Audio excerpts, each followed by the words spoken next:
Welcome back to my channel జోస్నే diaries. ఈ video తీయడానికి లొకేషన్ అయితే దొరకట్లేదు, సో అందుకని చెప్పి ఈ లొకేషన్ వెతుకుతున్నాను అనమాట. సో త్వరలో వీడియో అయితే స్టార్ట్ చేద్దాం.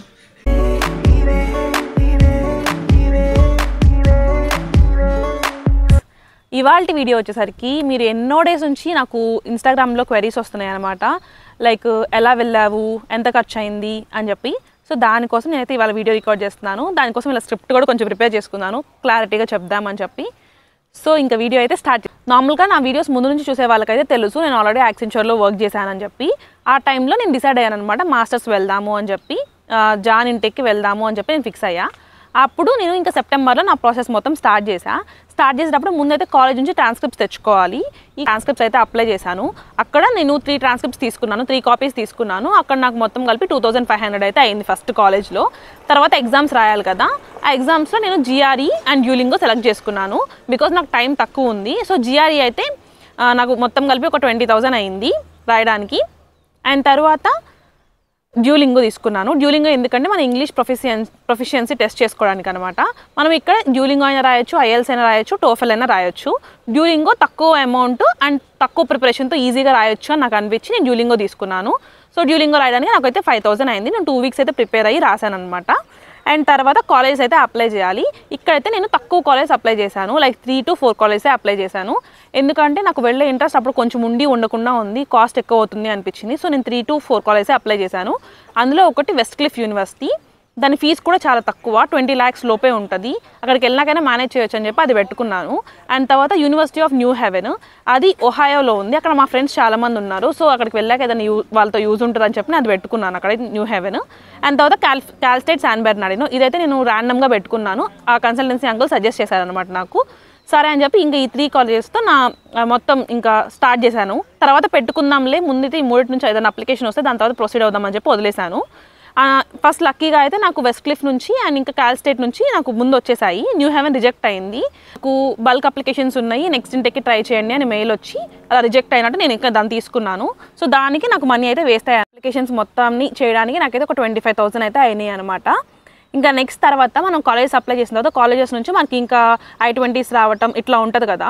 ఇవన్నీ వచ్చే ముందు కొన్ని కాలేజెస్ బ్యాంక్ స్టేట్మెంట్ అడుగుతాయి, లైక్ మనం ఇంత మనీ ఎఫోర్డ్ చేయగలమా లేదా అని చెప్పి మనం ప్రూఫ్ కోసం మనం వాళ్ళ పోర్టల్స్లోకి వెళ్ళి మనం ఈ బ్యాంక్ స్టేట్మెంట్ని అప్లోడ్ చేయాలన్నమాట. సో అది అప్లోడ్ చేయడానికి మనకు ఒక బ్యాంక్ స్టేట్మెంట్ కావాలి. లైక్ మనము 25 to 20 ఆ కాలేజ్ ఫీజు ఎంత ఉంటుందో అంత పే చేయడానికి మన దగ్గర ఆల్రెడీ అకౌంట్లో మనీ ఉన్నట్టు మనం ఒక స్టేట్మెంట్ అయితే చూపించాలి. సో అదొకటైతే తీసుకున్నాను, బ్యాంక్ స్టేట్మెంట్. అండ్ తర్వాత మనం కాలేజెస్కి కొన్ని కాలేజెస్ జిఆర్ఈ స్కోర్స్ కూడా అడుగుతాయి పంపించమని. నాకు ఒక 2-3 కాలేజెస్ అయితే అయ్యాయి, CSUSB కూడా అడిగింది. సో మొత్తం కలిపి నేను కాలేజెస్కి ఫీజు అయితే పంపించాను. కాలేజెస్కి నా ఈ జిఆర్ఈ స్కోర్స్ అయితే పంపించాము. ఈ జిఆర్ఈ స్కోర్స్ మొత్తం పంపించడానికి నాకు ఒక 8,000 అయితే ఖర్చు అయిందనమాట. తర్వాత ఈ బ్యాంక్ స్టేట్మెంట్ అంతా అప్లోడ్ చేసిన తర్వాత నాకైతే I-20 అయితే వచ్చిందనమాట. CSUSB వచ్చింది, వెస్ట్ క్లిఫ్ కూడా వచ్చింది, న్యూ హెవెన్ ఇంకా రాలేదు. సో ఇంకా తర్వాత మనం ఏం చేయాలి, కాలేజ్ అంతా అప్లై చేసేసుకున్నాము. ఇక్కడికి నాకు ఒక 85,000 to 90,000 అయితే అయిపోయినాయి అనమాట. నేను 1 lakh ఫిక్స్ అని పెట్టుకున్నాను. సో అందులో 85,000 to 90,000 ఇక్కడైతే అయిపోయినాయి. సో నెక్స్ట్ నాకు కాలేజెస్ నుంచి I-20 రాగానే ముందు ఏ కాలేజ్కి వెళ్ళాలి అనేది నేను ఫిక్స్ అయ్యాను అనమాట. చివరికి నేను సెలెక్ట్ చేసుకున్న university call state San Bernardino. ఇది చూస్ చేసుకోవడానికి మెయిన్ రీజన్ ఏంటంటే కంప్యూటర్ సైన్స్ స్ట్రీమ్ తీసుకున్నాను నేను, మాస్టర్స్ ఇన్ కంప్యూటర్ సైన్స్.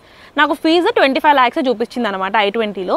ఇంకా కంపేర్ టు వేరే యూనివర్సిటీస్, ఈ వెస్ట్ క్లిఫ్ యూనివర్సిటీ కూడా 20 lakhs కన్నా తక్కువే ఉంది, బట్ దీనికి అంత రెప్యుటేషన్ లేదు అని చెప్పి ఇంకా కాల్ స్టేట్ ఇంకా చాలా 10 క్యాంపసెస్ ఉన్నాయి. సో మేబీ దీనివల్ల నాకు కొంచెం యూజ్ ఉంటుంది అనిపించింది. నేను అప్లై చేసిన వాటి అన్నింటిలో ఇంకా కాల్ స్టేట్ శాన్ బెర్నార్డినో అయితే నేను తీసుకున్నాను. అండ్ కాలేజ్ ఫీజు కూడా నాకు I-20లో 25 lakhs చూపించింది అనమాట. ఓకే అన్నట్టు ఇంకా నేను సెలెక్ట్ చేసుకుని దీనికి I-20 వచ్చింది కాబట్టి ఫీజు కట్టడానికి అయితే వెళ్ళాను. సో ఫీజు అయితే నేను వీసా రిజిస్ట్రేషన్ ఫీ నేను 12,000 కట్టాను. నేను ఆ రిసిప్ట్ కన్సల్టెన్సీ వాళ్ళు ఇచ్చారు, అది తీసుకెళ్ళి ICICI బ్యాంక్లో పెట్టేసేసి 12,000 కట్టేసేసి రిసిప్ట్. తర్వాత స్లాట్స్ వదిలేశారనమాట. స్లాట్స్ వదిలినప్పుడు నార్మల్గా స్లాట్స్ మనమే బుక్ చేసుకోవచ్చు. యాజ్ వర్కింగ్ నాకు కుదరలేదనమాట ఆ టైంలో అంత ఫోకస్ చేయడానికి. సో నేను ఆ కన్సల్టెన్సీ వాళ్ళ హెల్ప్ తీసుకున్నాను. ఇంకా ఆ వీసా స్లాట్ బుకింగ్కి నాకు ఒక 15,000 అయింది. తర్వాత ఇంకా మెయిన్ థింగ్ లోన్ అనమాట. నేనైతే HDFC క్రెడిట్ లాలో లోన్ అయితే అప్లై చేశాను. నాకు లోన్ అయితే వచ్చింది.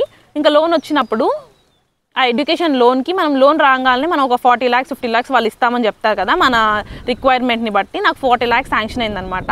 సో దానికి ట్యాక్సెస్ అన్నీ కలిపి నేను ఒక 54,000 వాళ్ళకి కడితే నాకు లోన్ పేపర్ అయితే ఇచ్చారు. సో వీసా ప్రాసెస్కి ఇంకా అదంతా రెడీ అయిపోయింది. ఇంకా ఫైనల్గా మనం చేయాల్సింది ఏంటంటే సెవిస్ ఫీ. లైక్ మన కాలేజ్గా ఖచ్చితంగా ఈ కాలేజ్కి వెళ్తున్నాం కాబట్టి మనం సెవిస్ ఫీ అయితే కట్టాలి వీసా ఇంటర్వ్యూకి ముందే. అదైతే ఒక 30,000 కట్టాను. ఇంకా ఓవరాల్గా నా మొత్తం ఈ ప్రాసెసింగ్ ఫీ అంతా 1.5 to 2 lakhs లోపు అయితే అయిపోయిందనమాట. నార్మల్గా చూసుకుంటే మనకి ఒక 1.5 lakh అవుతుంది ఈ లోన్ పేపర్ తీసేస్తే. మనము ఈ లోన్ పేపర్ ఒక 54,000 ఉంది కాబట్టి అరౌండ్ 2 lakhsలో నా ప్రాసెస్ మొత్తం కంప్లీట్ అయిపోయింది.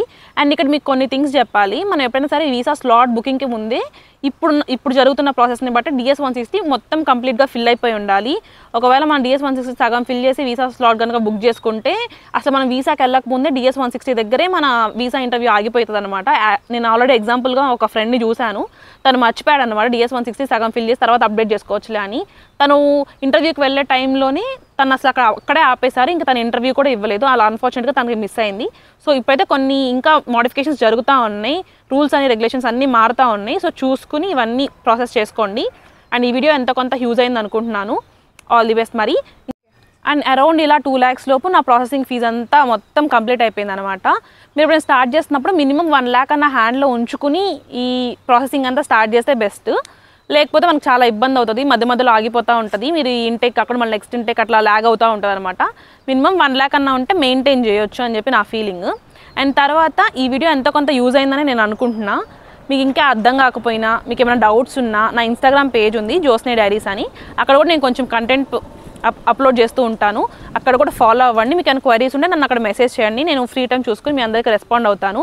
అండ్ ఇంకా నా వీసా ఇంటర్వ్యూ ఎలా జరిగింది, నేను ఎలా మేనేజ్ చేశాను, ఇదంతా కూడా నేను ఆల్రెడీ వీడియో చేసేసాను. ఆ వీడియో నేను కింద ట్యాగ్ చేస్తాను. అది కావాలంటే అది కూడా చూస్తే మీకు క్లారిటీ వస్తుంది. ఈ కాలేజ్ కానీ ఈ చుట్టుపక్కల కాలేజెస్కి వచ్చేటప్పుడు మీకు ఎంత కొంత యూజ్ అవుతుందని నా ఫీలింగ్. సో అది మరి ఈ వీడియో కనుక నచ్చితే please do like share and subscribe to my channel. ఇంకా కొత్త వీడియోస్ మీకు ఇంకా లివింగ్ ఎక్స్పెన్సెస్ గురించి అడిగారు, క్యాంపస్ రికమెండేషన్స్ గురించి అడిగారు, ఫీ స్ట్రక్చర్ గురించి అడిగారు, కోర్సెస్ గురించి అడిగారు. అవన్నీ నెక్స్ట్ వీడియోలో అప్లోడ్ చేస్తాను. తొందరగానే అప్లోడ్ చేయడానికి ట్రై చేస్తాను. వీడియో నచ్చితే do like share and subscribe to my channel. Thank you for watching. Bye bye.